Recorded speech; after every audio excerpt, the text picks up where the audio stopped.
राजस्थान का नाम सुनते ही क्या याद आता है? किले, रंग और हाँ वो शानदार गहने। बिल्कुल। लेकिन ये सिर्फ मतलब महिलाओं की सजने की चीजें नहीं है। नहीं नहीं, सदियों से पुरुष भी पहनते आए हैं, बच्चे भी। सही कहा। ये सिर्फ सुंदरता नहीं, हम्म, ये तो पहचान है, परंपरा है, समाज में क्या रुतबा है वो दिखाता हाँ है। बिल्कुल। ये सिर्फ धातु या पत्थर नहीं है। इनमें तो राजस्थान का पूरा इतिहास है, वहाँ की कहानियां हैं, संस्कृति है। हाँ, एक तरह से कह सकते हैं कि ये राजस्थान की आत्मा का हिस्सा है। तो आज हम ना राजस्थान के आभूषण, ऑर्नामेंट्स ऑफ राजस्थान से जो जानकारी मिली है, हम्म, उसी के आधार पर राजस्थान की इस पूरी चमचमाती दुनिया में थोड़ा गहरे उतरते हैं। हाँ, कोशिश करते हैं समझने की कि ये गहने असल में कहते क्या हैं। हमारा मकसद यही है कि इस पूरी परंपरा को थोड़ा खोल कर हाँ, देखें। परत दर परत देखेंगे कि भाई सिर से लेकर पैर तक कौन कौन से गहने पहने जाते थे, उनका मतलब क्या था। और आज के टाइम में उनकी क्या जगह है। बिल्कुल। तो चलिए शुरू करते हैं। सबसे पहले तो यही समझना पड़ेगा कि राजस्थान में गहनों को इतनी अहमियत मिली कैसे। देखिए, राजस्थान तो रजवाड़ों की भूमि रहा है हमेशा से। हाँ, तो शाही परिवारों में, सामंती समाज में गहने सिर्फ जेवर नहीं थे, वो ताकत दिखाते थे, दौलत दिखाते थे। समाज में आपकी जगह क्या है वो बताते थे। अच्छा। हर गहना कुछ कहता था, पहनने वाले की हैसियत का अंदाजा देता था। और ये सिर्फ महिलाओं तक ही नहीं था, जैसा आपने कहा, पुरुष भी शौकीन थे। ये बात बड़ी दिलचस्प है। हाँ बिल्कुल। और ये गहने कोई रोज पहनने के लिए नहीं थे बस। हर मौके के लिए, हर त्योहार, हर रस्म रिवाज के लिए अलग गहने होते थे। अच्छा। जैसे अरे शादी ब्याह के गहने अलग, किसी उत्सव में जाना है तो अलग, और ये भी कि आपकी सामाजिक स्थिति क्या है उससे भी गहने बदलते थे। और कमाल ये है कि इतने सालों बाद भी कई पुराने डिजाइन आज भी जिंदा हैं। हाँ, हो सकता है आज के जमाने के जौहरियों ने थोड़ा नया रूप दे दिया हो, पर वो आत्मा वही है। यही तो है परंपरा की खूबी। वो बदलती है, लेकिन अपनी जड़ों के साथ लेकर। चलिए अब जरा महिलाओं के आभूषणों पर आते हैं, क्योंकि उनमें तो वैरायटी कमाल की है। हाँ, बहुत ज्यादा। शुरुआत सिर और माथे के गहनों से करते हैं। इन्हें शायद चूड़ा रत्न कहते हैं। जी, चूड़ा रत्न मतलब सिर का गहना। इसमें सबसे पहले नाम आता है शीश फूल का। शीश फूल। हाँ, ये सोने या चांदी की एक, कह लीजिए, पट्टी या जंजीर जैसी होती है, जो बालों में टिकती है, और उसका एक सजा हुआ हिस्सा माथे पर ऐसे खूबसूरती से झूलता है। हाँ, मैंने देखा है तस्वीरों में। और बोर या बोरला, ये तो बहुत कॉमन लगता है, गोल सा होता है ना। बिल्कुल, गोलसा। अक्सर मीनाकारी या कुंदन का काम होता है उस पर। माथे के ठीक बीच में पहना जाता है। हाँ। विवाहित महिलाओं का एक मुख्य गहना है ये। और इसी तरह रखड़ी होती है। रखड़ी। हाँ, वो बोर की तरह ही है, पर उसे मांग भरने की जगह के ठीक ऊपर पहनते हैं। बोरला थोड़ा नीचे होता है, रखड़ी थोड़ा ऊपर। अच्छा। ये दोनों ही सुहाग के प्रतीक हैं। और बिंदी या टीकी तो खैर आज भी पहनते हैं, लेकिन मैंने सुना है ममंद का जिक्र लोक गीतों में भी आता है। ये क्या है? ममंद भी माथे का ही एक गहना है, डिजाइन थोड़ा अलग होता है, और लोकगीतों में इसका जिक्र ये दिखाता है कि ये गहने सिर्फ मतलब सुंदरता की चीज नहीं थे। ये भावनाओं से जुड़े थे, संस्कृति से जुड़े थे। गीतों में इनकी बनावट, पहनने वाली की सुंदरता, इन सब का बखान होता था। और सिर के लिए कुछ और अनोखे नाम भी थे नोट्स में, जैसे टिड्डी भलका। हाँ, ये मांग के नीचे पहनते हैं। हाँ, टिड्डी भलका मांग के ठीक नीचे। और एक गोफन होता है जिसे बालों की लटों में गूंथते हैं। अरे वाह, मतलब बालों को सजाने के लिए भी अलग से गहने। बिल्कुल, बालों को सजाना भी तो श्रृंगार का अहम हिस्सा था।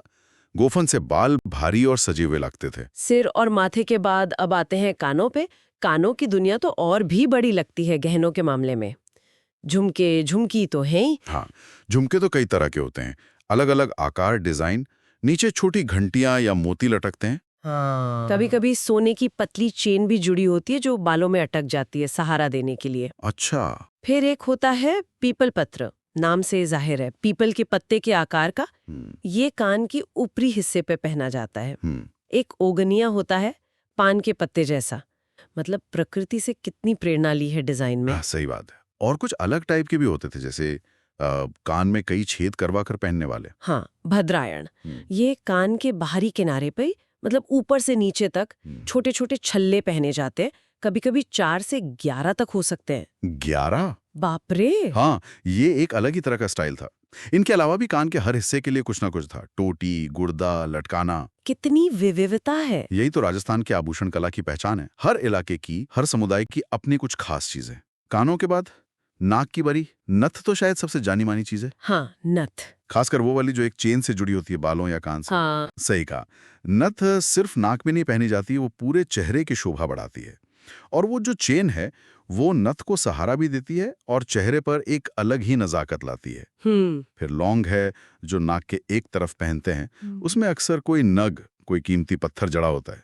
और मैंने सुना है बिश्नोई समुदाय की महिलाएं एक खास तरह का बड़ा लौंग पहनती हैं, भंवर कहते हैं उसे। हाँ, भंवर।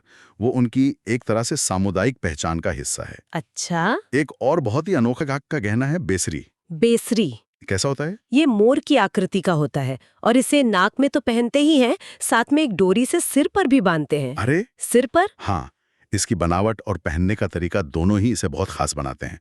फिर चोप और भोगली जैसे नाम भी आते हैं। नाक की बात तो ठीक है, लेकिन दांतों को सजाना, ये सुनकर तो मैं हैरान रह गई। चूंप क्या है? हाँ, यहाँ से मामला और दिलचस्प हो जाता है। चूंप असल में जो आगे के दांत होते हैं ना, हाँ। उनके बीच में सोने की छोटी सी कील या मेख जड़वाते थे। क्या? सोने की कील दांतों के बीच? जी हाँ, ये सुंदरता और अलंकरण का एक बहुत ही अलग, बहुत ही इंटीमेट रूप था। ये तो सोचना भी अजीब है। और रखन? रखन में दांतों के ऊपर सोने या चांदी की पतली सी परत, एक खोल जैसा चढ़ाते थे। ओह। ये दोनों ही चीजें दिखाती हैं कि सजना संवरना किस हद तक व्यक्तिगत हो सकता था, शरीर का हिस्सा बन सकता था। सही में? ये शायद सिर्फ सुंदरता नहीं बल्कि संपन्नता या शायद थोड़ा साहस दिखाने का भी तरीका रहा हो। अविश्वसनीय। चलिए अब गले की तरफ बढ़ते हैं। यहाँ भी कमी नहीं होगी। बिल्कुल नहीं। हार तो हम सब जानते हैं, पर राजस्थान में इसके कई रूप हैं। जैसे एक होती थी हंसली। हंसली? हाँ, हंसली। ये गले में एकदम चिपकी रहती थी, मोटी, ठोस, गोल सी, सोने या चांदी की, बहुत प्रभावशाली दिखती थी। काफी वजनदार भी होती होगी। और भारी भरकम हार भी होते थे ना, खासकर शादियों वगैरह में। हाँ, बिल्कुल। जैसे ठुस्सी, तिमनिया या आड़, ये बहुत भारी हार होते थे, कई परतें होती थीं, पेंडेंट लगे होते थे। अच्छा। दुल्हन को अक्सर शादी में मिलते थे और इनका वजन, इनका डिजाइन, ये सीधे सीधे परिवार की सामाजिक और आर्थिक स्थिति बताता था। Status symbol. बिल्कुल। ये सिर्फ गहने नहीं थे, प्रतिष्ठा के प्रतीक थे। मुक्त माला का भी जिक्र है, मोतियों की माला। हाँ, मोती तो हमेशा से ही राजसी माने जाते रहे हैं। इसके अलावा शहरों में चंद्रहार चलता था जिसका आकार चांद जैसा होता था। कंठिया या कंठी अक्सर बच्चों को पहनाते थे। और हाँ, मंगलसूत्र का महत्व तो आज भी है ही। हाँ, वो तो है। इनके अलावा भी बहुत सारे थे, बजंती, तांत, मंडलिया, रामनाभी, चंपकली। हर एक की अपनी बनावट, अपनी कहानी। गले से नीचे उतरे तो हाथ और कलाई, चूड़ी या बंगड़ी और कड़ा, ये तो आज भी पहनते हैं। गजरा कैसा होता था? गजरा जैसे फूलों का गजरा होता ना कलाई पर, हाँ। वैसा ही, लेकिन ये मोतियों का या सोने के दानों का बना होता था। पर यहाँ सबसे खास और सुंदर है हाथ फूल या सोवन पान। हाँ, ये तो बहुत ही खूबसूरत लगता है। हाथ के पीछे एक फूल जैसा होता है और उससे चेन निकलकर उंगलियों की अंगूठियों से जुड़ती हैं। बिल्कुल। पूरे हाथ को एक शाही, एक भरा भरा लुक देता है ये। सोचिए, जब हाथ ऐसे सजे हों तो हर इशारा कितना सुंदर लगता होगा। सही बात है। इनके अलावा भी लंगर, कनकण, गोखरू, पूंछ, कई तरह के कड़े और कंगन थे। उंगलियों के लिए भी कुछ खास था, अंगूठी या मुंदरी के अलावा? हाँ, दमड़ा या दमड़ी, ये खास अंगूठी थी जिसे एक साथ 2 उंगलियों में पहनते थे। 2 उंगलियों में एक साथ? जी। और अरसी होती थी अंगूठे की अंगूठी, उसमें कभी कभी छोटा सा शीशा भी लगा होता था। शीशा अंगूठी में? हाँ, कहते हैं महिलाएं चलते फिरते उसमें अपना चेहरा देख लेती थी, संवार लेती थी। अरे वाह, ये छोटी छोटी डिटेल्स कितनी मजेदार है। अब बाहों पर आते हैं। बाजूबंद? बाजूबंद या भुजबंद, सोने या चांदी का एक पट्टा या डिजाइन वाला गहना जो बाह पर पहना जाता था। हाँ। खासकर शादी जैसे मौकों पर ये बाहों को सजाता था और पहनने वाले की ताकत और रुतबे का भी प्रतीक माना जाता था। एक टड्डा या अनत भी होता था जो अक्सर तांबे की छड़ों से बनता था। अच्छा। कमर के लिए भी गहने थे। सटका क्या चीज थी? सटका एक तरह की सोने या चांदी की चेन या पेटी जैसी होती थी, जिसे कमर पर पहनते थे। उसमें अक्सर चाबियों का गुच्छा या छोटी मोटी सजावटी चीजें लटका देते थे। हाँ, तो ये काम की भी थी और सुंदर भी। अच्छा। इसी तरह तकड़ी और चौथ भी कमर पर पहनने वाली चांदी की चौड़ी चेनें होती थीं, जालीदार या रेक्टेंगुलर डिजाइन की।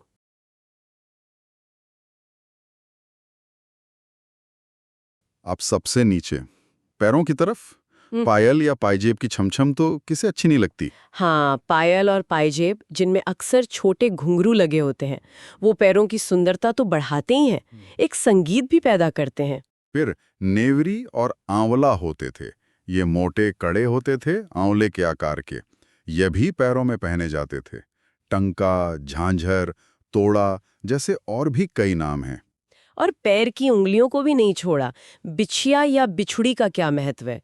ये तो आज भी बहुत पहनी जाती हैं। हाँ, बिछिया या बिछड़ी आमतौर पर शादीशुदा महिलाएं ही पहनती हैं। और ये सिर्फ गहना नहीं, ये उनके सुहागन होने का एक बहुत जरूरी प्रतीक है। हाँ, सही। भारतीय संस्कृति में इसका खास स्थान है। गोलमा और अंगूठा भी पैर की उंगलियों में पहनने वाली चांदी की चौड़ी अंगूठियां थी। और ये एक नाम है पगपान। ये क्या वैसा ही है जैसे हाथों के लिए हथफूल? बिल्कुल, पगपान पैरों के लिए है, जैसे हथफूल हाथों के लिए। पैर के ऊपर एक सजावटी डिजाइन होता है और उससे चेन निकलकर पैर की उंगलियों की रिंग्स या छल्लों से जुड़ती हैं। अरे वाह, पैरों के लिए भी हथफूल जैसा। ये कारीगरी तो कमाल की है सच में। है ना? तो ये तो हुई महिलाओं के गहनों की बात। लेकिन जैसा हमने शुरू में कहा था, राजस्थान में सिर्फ महिलाएं नहीं, पुरुष भी गहनों के शौकीन थे। एकदम सही। पुरुषों के गहने शायद गिनती में कम हो, पर उनका महत्व कम नहीं था। वो भी अपनी हैसियत, अपनी पसंद के हिसाब से पहनते थे। क्या क्या पहनते थे पुरुष? उंगलियों में अंगूठी, कलाई में कड़ा। कड़ा तो अक्सर ताकत और मर्दानगी का प्रतीक भी माना जाता था। हाँ, कड़ा तो मैंने देखा है पुरुषों को पहने हुए। कानों में भी कुछ पहनते थे? हाँ हाँ, कानों में लौंग, मुर्कियां यानी छोटी बालियां या झाले पहनते थे। अच्छा। गले में सोने या चांदी की चेन या कभी-कभी पेंडेंट वाले हार जैसे मंडीलिया और रामनामी भी। और बाह पे भुजबंद पहनना भी आम था, खासकर योद्धाओं या राज परिवार के लोगों में। तो ये जानना जरूरी है कि गहने पहनना कोई सिर्फ महिलाओं का काम नहीं था। बिल्कुल नहीं। ये तो संस्कृति का हिस्सा था, जहाँ मर्द और औरत दोनों ही अपनी सुंदरता, अपनी पहचान, अपनी हैसियत दिखाने के लिए गहनों का इस्तेमाल करते थे। बिल्कुल, ये उस समाज की पूरी सोच को दिखाता है, जहां सजना संवरना जिंदगी का एक जरूरी हिस्सा था। और बच्चों के लिए, उनके लिए भी तो कुछ खास होता होगा, शायद नजर वगैरह से बचाने के लिए। हाँ, बच्चों के लिए भी खास गहने थे। गर्दन में हुंसुल या हंसली पहनाते थे। हाथों और पैरों में पतले पतले कड़े होते थे, कड़ूलिया कहते थे उन्हें। और जैसा आपने कहा, नजरिया पहनाते थे। नजरिया? हाँ, वो एक ताबीज जैसा होता था, बुरी नजर से बचाने के लिए। सोने चांदी किसी रत्न का या कभी-कभी चंदन की लकड़ी का भी। नजरिया का आइडिया कितना दिलचस्प है। मतलब गहना सिर्फ सुंदर नहीं, एक सुरक्षा कवच भी। हाँ, ये लोक मान्यताओं का प्रतीक है। बच्चों के पैरों में झांझरिया या पैंजन पहनाते थे, जिनमें छोटे घुंघरू होते थे। हाँ, ताकि पता चलता रहे बच्चा कहाँ है। बिल्कुल। और कान छिदवाने के बाद शुरू में कुड़क पहनाई जाती थी। तो आज की इस पूरी बातचीत से क्या समझ में आता है? राजस्थान के ये गहने सिर्फ सोना चांदी हीरे मोती नहीं है। नहीं, बिल्कुल नहीं। ये उनकी पहचान है, उनकी परंपरा का जीता जागता रूप है, उनके समाज का आईना है।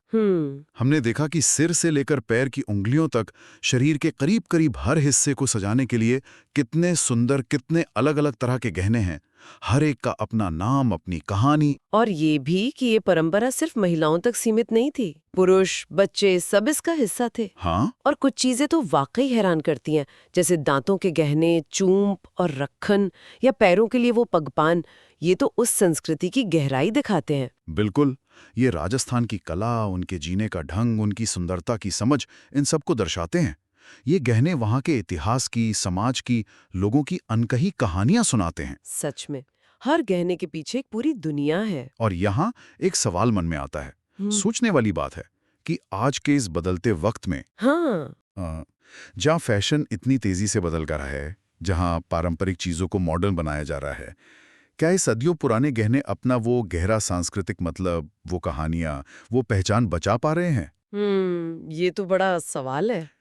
या फिर धीरे धीरे उनका महत्व सिर्फ उनकी बाहरी चमक दमक और कीमत तक ही सिमटता जा रहा है? ये सोचने वाली बात है कि वक्त के साथ इन गहनों से जुड़ी जो विरासत है वो कैसे बदल रही है या हम उसे कैसे सहेज रहे हैं।